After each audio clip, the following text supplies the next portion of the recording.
Well, thanks everyone. And thanks Marcus Evans for giving me the opportunity to talk today.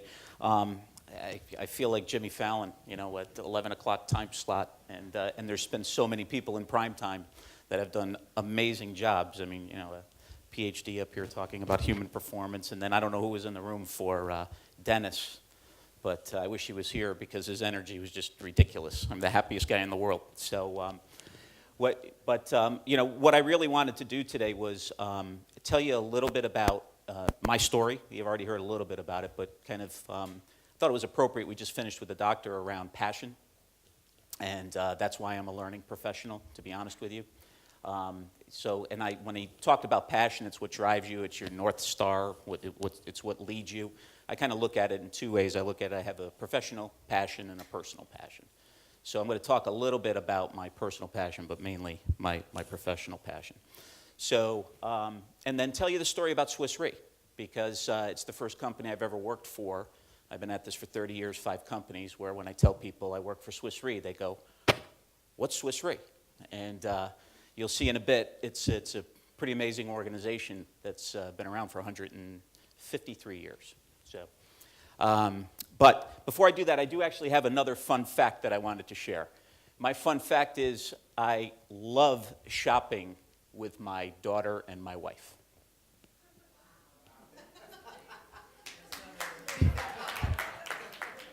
And as a matter of fact, we took a picture of one of our recent outings, and this is actually it. So that's me at Urban Outfitters in Amherst, Massachusetts. Just waiting for it to be over. So as you can tell, I'm being a little facetious. I can't stand shopping with my wife and my daughter, but my passion is my family. It's what I do, and everything I do is centered around them. So, but let's talk about professional passion. So as Mark had mentioned a little bit about my background, I spent 11 years with UPS in sales management, and sales training position. I kind of had an epiphany around my passion when I was working for UPS. We were being approached, in competitive approach from Federal Express. This goes way back when, like 1995. And they were going after our key accounts. And they were coming in and they were promising, well, they had this product that they wanted to sell, and they were trying to get our biggest accounts, oops, I don't know what's going on, but to switch over to something that was a little bit, we considered it a smoke screen. So I was the sales manager and then the sales training manager for Brooklyn, Queens, Bronx, and a little bit of Manhattan. And I'm from upstate New York, so I have like a Midwestern accent, and most of the people I work with talk like this. You know what I'm talking about? Hey, got them out, And I work for a transportation company that are Teamsters. So it was tough. It was tough. You really were in the trenches a lot, really banging it out with people, arguments, curse words constantly. UPS is probably the greatest organization I ever worked for, but tough environment. And there was this one gentleman, his name was James Tohill, and he still stands out in my mind. I'm still connected with him on LinkedIn and everything. And James was born in Brooklyn Heights, and James was Brooklyn to the max. And James was this big guy. He was a sales guy, and he had no time for nonsense. Listen, you're wasting my time. All right, I'm out of here. So we were being approached by, being targeted, our key accounts, by Federal Express. And I became the sales training manager, and we had a sales training philosophy and a process that we used. If anybody's familiar with spin selling, it's a questioning process, consultative selling process. And so what I did was I put together a training program, a 4-hour session using the skills and behaviors that we learned in our larger programs, and came up with the key questions and the key things that we needed to do to combat this competitive threat. And it was pretty serious, but in about 6 months' time, we retained 96% of the business that was under threat. But after the training session, James Tohill, I saw him coming across the room, and I had done my training session. I could see him looking at me, and I'm like, oh boy, here it comes. You're wasting my time. And he put his arm around me, and he's like 6'4", and I'm 5'8". And puts his arm around me, he goes, "Pete, this is what we need." And I said, I think I know what I should be doing for a living. Because I kind of finally understood business impact. How do you make an impact? How do you measure it? And that's really what I wanted to talk about today, not the negligee up on on the screen. Vision that really is kind of determining our learning strategy, but not only our learning strategy, the organization strategy. And what this means is well, let me tell you keep that vision in mind. I wanted to talk about culture, and the funny thing was I had built these slides before any of the conversations over the past day and a half, and I kept hearing culture, culture, culture everywhere I went. And to me, that's probably one of the most important things that we can understand at our organizations, and Swiss Re has a very unique culture. And just last week, just to sidetrack a little bit, last week I was doing a client conference, so we had 60 clients come into our facility in Armonk, New York. And we had another 30 or so Swiss Re employees. So we had 90 people for a day and a half. And we had probably the most dynamic speaker I have ever seen in my life. This guy was amazing. He was the CEO for a company called Accord. And Accord is responsible for standardize, or their vision and mission is to standardize insurance policies and processes across the insurance industry, because you talk to any insurance company, there's 15, 16 different legacy systems. Everybody's doing something different. And this guy was unbelievable. He was a Harvard business graduate, and he was just so fast, so quick. And what he talked about is digital strategies in organizations. And the question came from one of our Latin America Swiss Re employees, and he said that the doctor said that 90% of the digital strategies fail. And the question from our Latin America colleague was, why do they fail? And he immediately said, culture, culture, culture. Culture, culture, culture. So he was talking to the Latin America guy. So it became very apparent that, you can have the greatest strategies in the world. If the culture doesn't allow for it, then it's pointless. So our corporate culture is very, very important to learning. We are a risk-averse company. It's basically what we do. We manage risk. So our employees are trained to kind of say no before they say yes. But that's our value, right? It's important that we do that. We are an expert culture. Everybody walks around, he's an expert in this, he's an expert in that. I was hired as the sales expert. First time in my life I ever referred to myself as an expert, or anybody else did. But I was hired to kind of help create the sales culture. Highly collaborative. Every work stream has 35 people on it. If you go to Zurich and you go in, you have to take lunch for an hour, and you have to take it with someone. You don't take it alone. You don't take it at your desk. There's coffee breaks. There's coffee rooms. Highly collaborative. You've got to be talking. You've got to be having dialogue. Globally diverse. We're located across the globe. The typical regions, EMEA, Latin America, North America, as you know. High technical acumen. So we employ a lot of actuaries, underwriters, lawyers, claim specialists, people that have been in the industry for a long time, and they're very, very technical. And they know their jobs inside and out. There's a premium placed on higher education and advanced degrees. So especially in EMEA or in Europe, or if you go into Zurich, having a PhD or an advanced degree means a lot. It gives you credibility when you walk in the door. Of course it does. I don't think it's as high a premium in the United States, but certainly there's people love academia. And then next to financial capital with all of this, which is what we do, we provide capital to insurance companies. Our most valued currency is our technical knowledge and our thought leadership. So we're called in a lot to organizations just to talk about climate control. Natural catastrophes, the effects of hurricanes in the United States. And we have scientists on staff that look at all of this so that we can better manage our risk, hence linking closely to our making the world more resilient. Okay, so then let's look at our learning culture. There's some good news. Our employees enjoy learning. They love to learn. They seek out learning opportunities. They're pretty mature. We have a pretty mature workforce. I won't go into the percentage of millennials because you caught me on that one, so I got to go back and check my numbers. But we have a lot of, I think the average age of an employee in the United States is 37 or 38. So it's an experienced workforce. Again, premium placed on academia. The full spectrum of our skills and behaviors have typically been taught in the classroom. In 2016, we delivered 800 classroom training programs. A lot of classroom training. And with that, the other organizations I work for, it's like, you got to go to training. I don't want to go to training. Just leave me alone. Just let me go do what I have to do. There's minimal arm twisting, minimal marketing. They're reaching out to us. What's the new training program? What's that? What's coming up next year? So that's the good news. And then, of course, your key learning metrics, of course, these go up through 2015. I didn't have the 2016 ones, but what a great story, right? Swiss Re-Learning course participation, those are actual participants. 118,000 people in 2015 went through a training course. That includes e-learning, not just classroom. Our NPS scores, 50%. That's kind of industry average. And then the Swiss Re-Learning impact, as they tell us in their level 1 and level 2 evaluations, 4.39. Phenomenal, right? Who cares? Who cares, right? Some people care. But our senior leaders are now saying, that's nice. We need to have that. But how are we driving the business? I need proof on how we're driving the business. So, the not so good news.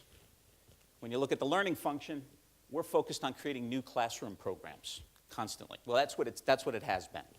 So to give you an example, when I came in as the salesperson, or the sales expert, we had a catalog that had 21 sales training programs in it. And my colleague who I work with kept challenging me, Pete, you got to come up with a new classroom program. People want something new. And I kept pushing back saying, no, they don't. No, they don't. How many do we need? How many different types of sales training programs are there? So I heard a lot of that going on, in some of the other conversations. So it focused on these new programs. We had minimal social or on-the-job learning opportunities. It was mainly classroom. Line managers weren't accountable for coaching and reinforcing skills. The learning role, our role, was viewed as purely administrative. Are you going to get the programs into the LMS? When can we start signing up for them? And then administering them.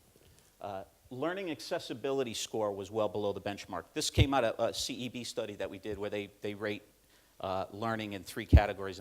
The third one has slipped my mind, but it's learning accessibility, learning applicability, and then it might be I can't remember what the third is if anybody knows.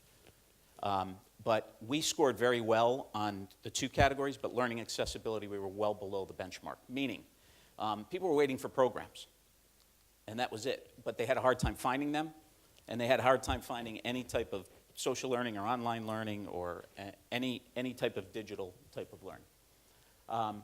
Technology has dramatically changed the way learners learn. We all know that. And then senior business leaders, as I mentioned, require L&D to demonstrate more business impact. Do we have the right people on staff to be able to engage with our senior leadership team? Do they have the skills? Do they have the consultative skills? Do they have the business knowledge to be able to sit down and have in-depth conversations around business objectives? And I would tell you, I think, was it Julie who said, they had confidence in you, but what about your team? We're in the same spot. Yeah, no, and we're the same way, but, well, how about me? I mean, listen, what skills do I need? So I get it, and that's where we're at. And so what I did was I looked at one of my white papers and I threw this slide in about 20 minutes ago up in my room. And it comes from the CEB, and they did a huge study around learning and development of the future. And I'm not a great PowerPoint person, so I just whipped this together. But what the CEB says in their study that they did in 2016 was that the future of L&D, we need to transform from a provider of learning to an architect of sustained development. And what that means is we need to move from being being focused on line leader business needs to the enterprise performance objectives. L&D needs to stop focusing on high-quality service, not stop focusing, still provide it, but move from high-quality service to proactive influence. And I try to do this as much as I can, and being the sales person that everybody looks to and sends my way, I kind of have a lead-in where I can go in and start saying, here's what I've seen in the other organizations I've worked with, here's what works, here's what doesn't. So, but really try to be proactive and influence them to move differently. We need to move from teaching skills and knowledge to building effective learning habits. We need to move from an employee-centric model to a network-centric model. And what they meant by that, as I was reading the study, is creating teams of people to learn from each other. And whether it's internal, external, it doesn't matter. But creating the network so people are continually learning from each other. We need to enable that. And then last is encouraging on-the-job learning. We need to move from encouraging on-the-job learning to actually being the architects of that. And I apologize if there's typos up there. Again, I did it in about 3 seconds. But I thought this was something that was very important. That's where we are in our journey right now is I think we get 70-20-10, we get the change, we get what needs to be done, but do we as a learning function have the skills to do it?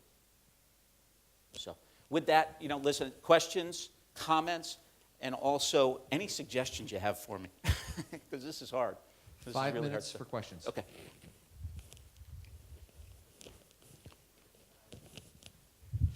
So Peter, thanks. First off, I think you're absolutely right. We are all talking about, it's funny, it's not rocket science. I mean, we're all talking about the same issues over and over again. It's just who can get it to kind of stick. So I'm very interested because the first thing I believe you had on your culture slide, and I did know Swiss Re because they came to our college and recruited back in 1989. So impressive. So they did not select me though. So it's a tough process. But what I was going to ask is the first thing you had is that you have a risk-adverse organization, which Prudential, absolutely, same thing, managing money. You want people who have that mindset. How do you do, I would say, how do you, with the AdCar model, which we're doing, how open are they to change? We're very open to change at Swiss Re. We're small, 14,000 employees. You know what I mean? And you look at Chase, 240,000 employees. You look at Prudential, what, 80,000 employees, 70? I mean, big organizations. And I've worked, UPS, 350,000. Although we were great at change. MetLife, 50,000, I worked there. American Express, 50,000 employees. To me, that's so much harder to make that change and to get people on the same page and to change the mindset. At Swiss Re, we communicate so well from top down, and we're very transparent of our issues. We talk to our investors. What I told you today about our numbers, those are out to our investors. So we're very transparent with them. And so people get it. And if you don't, you leave. Maybe some of the younger people don't understand. Less experienced, not younger. People who don't understand. I was having a conversation, I don't know if the person's in the room, but there are people that, we made, our profit in 2015 was $4.4 billion. That was our profit. In 2016, it was $3.6 billion. But we got people who don't understand the financials walking around saying, this company's making $3.6 billion and we're watching our costs? What, are you kidding me? No, boys, it's a different game. So, and the people who've been around for a long time get it. They really do. So, hope that helps. All right, last question. Peter, thank you. Really quickly, I'm curious, you were talking about sort of building the future of the learning offerings. You have a really interesting demographic with a more mature and well-educated PhDs, Right. highly specialized. What's the thinking behind sort of the future demographics to then match the learning to that? Like, how are you projecting out, like, who's going to be in the firm 5-10 years from now? Yeah, it's a challenge. It's a huge challenge. Within the insurance industry, again, talking with someone else today, I don't know if the person's in the room, but there was a study done by the Institutes, which is an insurance research firm based in Philadelphia, that they said by the year 2020, there's going to be a shortage of 400,000 qualified people to fill in the insurance industry. Young people, millennials, insurance doesn't excite anybody. It should. I've been to Zurich 16 times in 4 years for a week. I've had a ball. I've been to Singapore. I've been all over the world. And we get the young people in the room, we get the young people in the organization, they get it. But it's hard, and so we're thinking about it. The other thing that's happening, which is critical, is technology is really impacting our business. So much so that I mentioned this client forum that we did last week. We had our robotics team come in and do a demonstration for our clients. We've built 26 robots in the past 18 months. What's a robot? A robot is a piece of software that does the work that a human used to do. So, and it's happening. And so we were talking to a group of accountants who normally sit behind a computer and they move, a number from a balance sheet to a general ledger. Well, you know what? A machine does that now. And so you've got people that have been doing this for 30 years, 25 years, saying, what am I going to do? Well, the skill set is different, and we're still trying to work on that. But what we're finding is newer individuals coming in, we don't need data processors. We need people that can interpret data. Now that it's going into the system, what are we going to do with that data? So we need more data analytics people, so that's what we're kind of searching for at this point. And then when they come in the door, we've got to train them. So does that answer your question? Or? Okay. Peter, Yeah. thank you so much.